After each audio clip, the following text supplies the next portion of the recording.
So basically in zoology it was discovered that the female spider reproduces from the male spider, and then she kills him and throws him outside the home. And then when the kids grow, they also kill the mom spider and they throw her outside the home. Technically it was discovered that the spider's home is the most bizarre home. It's the worst home ever built. And it was described in the Quran in one verse. In Surah Al-Ankabut verse 41 it says, "And those who take allies other than Allah is like that of a spider who takes a home.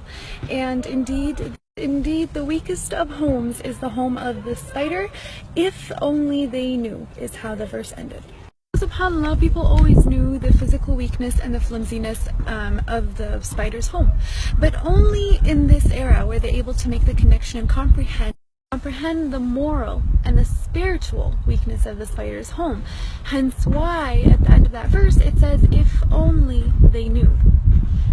Still, Allah subhanahu wa ta'ala had named an entire chapter, an entire surah after this creature. Spoke about the actual spider in one verse.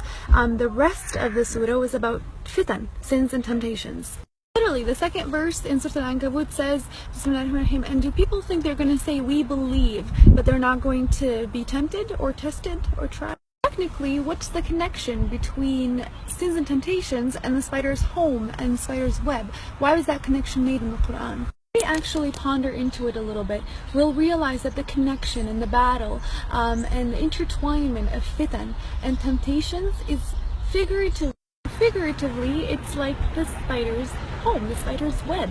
Temptations are everywhere. There's a lot of them, and sometimes they're very intertwined and connected, where sometimes it becomes very difficult for the fitan or temptations to be individually distinguished.